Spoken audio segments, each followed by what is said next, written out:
Last time on Dragon Ball Emblem. Nah, I'm just kidding.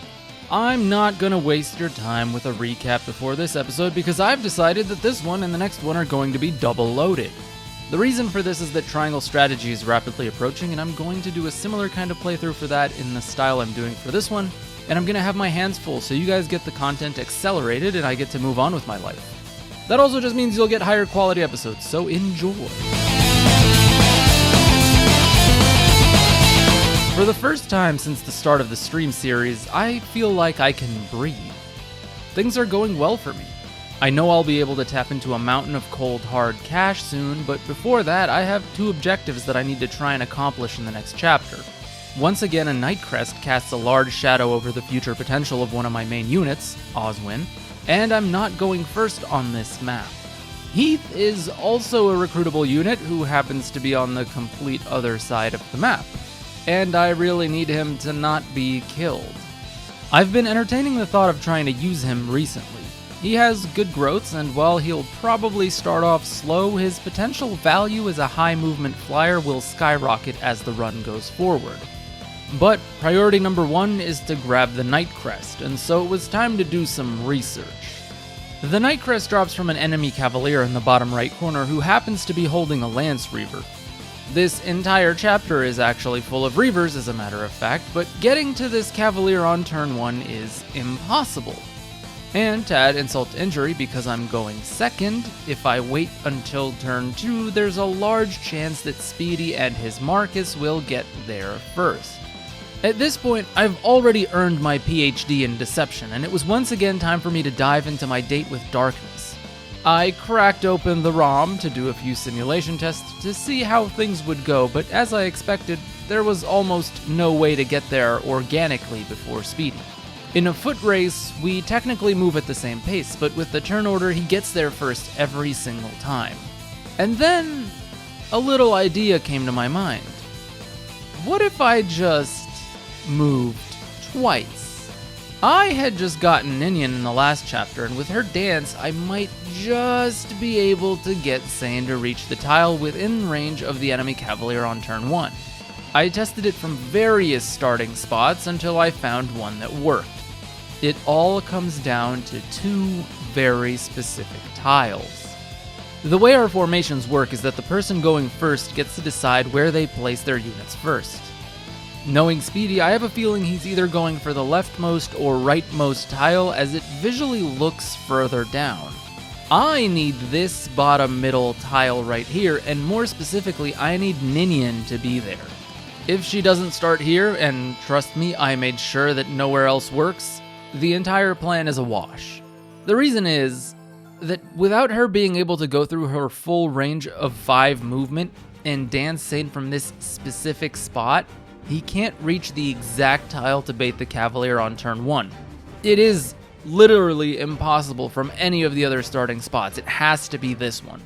I have more leeway with where I can place Sane though because of his high movement, so I'm not particularly worried about that, but I need to get Ninian's placement right, and I'm willing to pay for it. As for Heath, I actually have somewhat of a plan devised to see if I can choke that hallway and not let Marcus in to attack him. Unfortunately for me, Speedy's Marcus has been leveling up in an insanely blessed manner, so much so that he exact damage KOs Heath with a javelin. In theory, I could probably trade off all of Sane's weapons to Ninian on turn 2, take an elixir from her, dance Sane, and have him go all the way to the left side and choke the hallway weaponless, but that would involve Marcus not actually attacking him. The fighter in this case would likely attack first, forcing Heath to attack with a javelin from distance, which prevents anyone else from getting into that hallway, but the likelihood of this happening is probably very low. Of course, all of my plans are always complete conjecture, and I have no idea how to predict anyone's movement but my own, but that's my game plan nonetheless. As to how I'm getting Hector over there, well, one step at a time, as he says, but I'm not too worried. The Night Crest is my priority, and while the loss of Heath would sting, I'm completely prepared to accept the fact that I won't be allowed to use him. Although, I could maybe try and bribe Speedy by letting him know that killing Eubens ends the chapter and therefore should qualify as fulfilling the objective. He's quite far behind me in points at this point in the stream, and a boss kill for level up EXP alongside the objective points could be a lucrative enough offer for him. I could also try pitching a sob story on how I just want bench units I can rely on in case anyone dies, and how my roster is already so thin as is. I mean, it's honestly true, but I doubt my monsters Hector or Oswin are dying anytime soon, and I really only want Heath out of greed. He'll never agree, and it's probably in his best interest not to, especially after how he let me have Legault last time. But that just means I'm going to be actively working to prevent him from getting every single resource I possibly can in the future. There is also another reason I'm going down that left-hand side. Remember that chest with 10,000 gold I mentioned earlier? It's in the room conveniently near where Heath is, along with the thief that has a stealable lockpick. I do plan on bringing Legault on the ride, so if I can get those goodies, that would be optimal. Between the 2 promotion items I snagged last stream, this 10k and the Ocean Seal, I'm about to have 45,000 gold and jump up 22 points in gold value alone. If I can secure that chest, they won't know what hit them. As for Chapter 23, that's pretty much already in the bag with me moving first.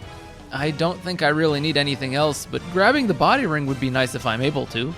There's an Earth Seal in Chapter 24, but I'm not going to lose any sleep over that since I'm going last that chapter, assuming we don't get Genesis. I can't really plan for Chapter 24 since I don't know which version we'll get and how much this stream is going to turn into the Marcus show instead of allowing Lynn and Eliwood to progress. There's very little chance we're getting the 700 EXP necessary for Genesis. As much as I'd like it, it's just not going to happen. So for those, I think my focus will be to work on bringing Heath up to par if I can recruit him, and spoiling the show for the boys. If all goes according to plan, I will have very little to stress about for a good amount of time, and I think I'll have set myself up well until the endgame. I don't have any more recruitable units until Athos from here. I'll have all the money I need, and most importantly, no one has any more leverage on me. I think. Oh man. I don't even know where to start with this stream. I guess we start at the beginning. A few hours prior to the stream, I had a bit of a revelation. What if somehow I could have Hector in range to recruit Heath on turn 2? In theory, it's very possible if I have Sane carry him before the dance and then drop him somewhere in the middle. So once again, I dug into my bag of tricks and I fired up the ROM and, well, I'm 1 tile short. The only way to get him in range would be to give up the turn 1 Nightcrest plan I have so thoroughly devised and rush for Heath instead. In the end, based on the simulations, if Speedy moves the way I think he'll move, he'll still get to Heath before me on turn 2 and kill him from close range, and then I'm down both of my major objectives. I can't have that, but I can still try the salvage plan after the Nightcrest is acquired and go from there. Immediately, the stream gets off to a strong start. Speedy puts his units exactly where I thought he would, and he was in disbelief that I let him have those bottom left spaces. In reality, though, I told him ages ago that the Knight's Crest was what I was gunning for in this chapter. Sometimes I actually don't lie, I just tell the truth. And here, I didn't deceive him. I genuinely don't need Heath on my team at this point in the run. He's also been trying his hardest to strong-arm and leverage me into tough situations where I'd have to make deals with him, but that time is over and done with. I've actually been rather passive towards him in this series so far. I've decided to rely on my own meticulous planning and strategy, focusing on myself rather than the others, and I think it's worked out very much in my favor so far. It's a shame that we've kinda swapped roles in this run. I would have loved to be the more obvious villain, but it is what it is. Anyways, eventually this plan went completely awry. I got the positioning I wanted, but there was something funky going on with the controls, and it caused me to misclick, using Nini's Grace on Sane instead of the dance that I wanted. This was bad. Speedy rushed left, so there wasn't any real competition for the Nightcrest, so that was fine, but Jay rushed to the right and broke the wall. For a minute, I thought he might be the one trying to get it and get something out of me instead, but my turn comes first, so we should be able to avoid that. And then the impossible happened. Speedy put Marcus in front of the door, blocking Matthew from opening it. This was the mistake I was waiting for, and due to that miraculous stroke of luck, I was actually able to recruit Heath eventually. But you saw the title of this chapter, and so you know already. Fast forward a few uneventful turns, and Jay moves his Eliwood nonchalantly down in range of 2 fighters. Normally this would be fine, but they had Sword Reavers. And he equipped an Iron Sword, so yeah, that was our first game over. Jay loses 25 points and the Wheel of Death rolled a penalty on Dorcas, so he can't use him for the rest of the run, which really wasn't a loss at all. The problem was, I had Heath and my Nightcrest, and now my plan was blown wide open and they knew what I was going to do, so I was not looking forward to running this chapter back. We agreed to keep the same positioning, so this time I was able to execute my turn 1 strategy for the Nightcrest perfectly, but this time Speedy went straight down the middle, and by turn 2 he was cutting Heath down and licking the blood off Marcus's red-stained silver sword. In retaliation, I just decided I'm gonna block the room with the chests completely, and that was basically a wrap for the rest of the map. Eubens went down by turn 6 or 7, Marcus got the kill of course, and we were off to the desert. The desert map was interesting. Since I don't have a flyer, I really don't have a reliable way to get the body ring. I'd slowly have to make my way over with Legault and pray I get there before the random units can find it in the sand. Turn 1, I just guaranteed the Ocean Seal. There's my 25,000 gold in pocket with no effort. Well, I guess no effort's an understatement. I did plan this very meticulously from episode 2. But after that, I rushed Sane up to fight units that weren't on the sand, while sending everyone else to the left towards the body ring. I had done a little bit of thinking, and more con would never not be useful, but this body ring will actually play a very important role later on, but we'll cross that bridge when we get there. In order to guarantee Legault got to the ring before Matthew, I decided to body block Matthew's progress with Hawkeye and Hector. Since movement is so limited, I can at least guarantee that the distance between him and Legault keeps growing, and Speedy would have to resort to doubling back with Fiora to rescue him if he wants to transport him anywhere reliably. This worked out in my favor. I did manage to eventually grab the body ring, but I had my eyes set on one more prize, Phila's Might. Unfortunately, Hawkeye decided to suffer from success and crit Paul, while Sane crit Jasmine, and the chapter ended as I was one turn away from getting it. Of note, Sane had actually missed 2 79s before this against Jasmine, either of which would have let me chill out for an extra turn, get it, and also still prevent Speedy from getting that hero crest to bolster his cash stack. Luckily, Pent didn't suck up too much EXP, and between spamming the barrier staff and the rest of our kills, we were able to get over the 700 EXP threshold to move on to Genesis. Genesis sucks. It's an EXP gold mine, and here I was actually able to take Sane from level 3 to level 7, which was great if he decided to level up anything but defense. Otherwise, the chapter was pretty uneventful, and while I wasn't able to get the secret book I had my eye on, I snagged the Berserk Staff, and I did get the objective. I can't make use of this until the final chapter, so it's whatever, but it'll be nice. We then went on to get the Lloyd version of chapter 24. This kinda sucks because Speedy goes first and I knew he was just going to end the chapter on turn 2 if he could. I really wanted to buy some 1 to 2 range weapons here because I was running short and I finally got some cash, but ultimately I decided to go for the Orion's Bolt instead and get another 5k gold. There was no way he was going to let me wait and recruit Wallace or even let anyone get that very valuable Earth Seal, so I think this play was for the best on my end. So I did it, I killed that bishop, and I got another level up on Sane, which led to another defense level for some reason. I don't know, is he kind of the second reincarnation of Lowen on this run? Just kind of seems like it. But the real surprise here was that we actually lost another unit. This was a disaster stream for Jay. He was the victim yet again, and Canas fell to a Wyvern Rider and a Silver Bow Sniper combo. I was actually hopeful that Jay would be able to start contesting soon once he got Penton Louise and his late game draft picks started coming into play, but at this point, it's going to be really hard to come back from that minus 50. Speedy then killed Lloyd, and that chapter was over, and so was week 5. Overall, I got my top priorities accomplished today. The Knight's Crest, Ocean Seal, and Orion's Bolt all served very valuable purposes. I did lose Heath, which I had expected, but my team is pretty much set from now onwards. I don't have any more recruitable units until the final chapter, so I just need to make sure everyone stays safe and alive. As it stands, I don't really have any more big plans, but I'll take a glance into the next few maps and see if I can cook something up.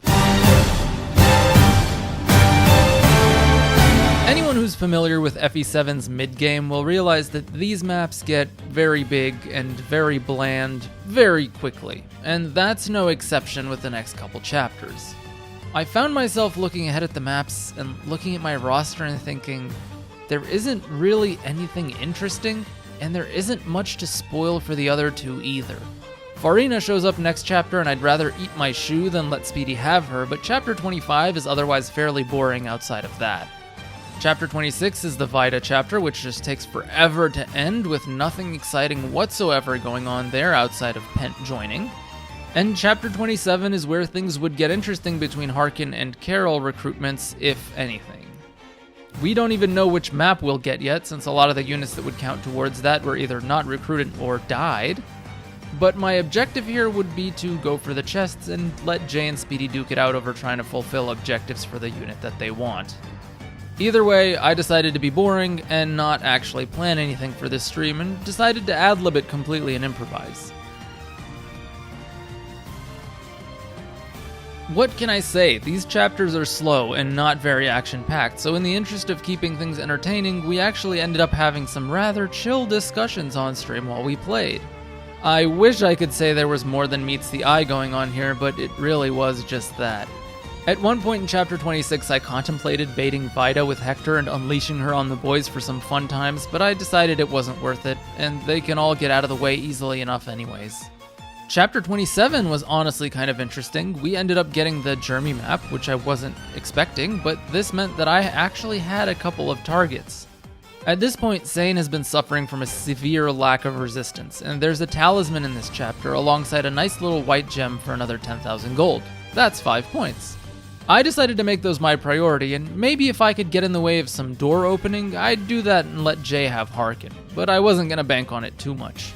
Speedy, however, was kind of desperate for a unit. At this point, he really only had Fiora and Marcus fighting for him, and having Carol join would be a big boon for him moving forward, so he was rushing to open the doors. Eventually, it came down to Matthew opening a door at the top of the map, and Speedy went ahead and did it knowing full well that a sniper on the inside was waiting to kill him. And kill him he did.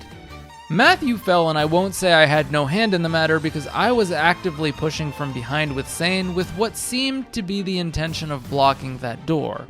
In reality, I didn't care. I just wanted the talisman in that chest up there, but hey, I'll take a Matthew death too. In the end, Speedy was able to recruit Carol, and the map ended without any casualties. Week 6 was a quiet one, but don't worry. The next chapter is Battle Before Dawn, and man, oh man, am I excited for that one, because I get to go first. But that'll be a story for another week. I'll see you all later. Peace.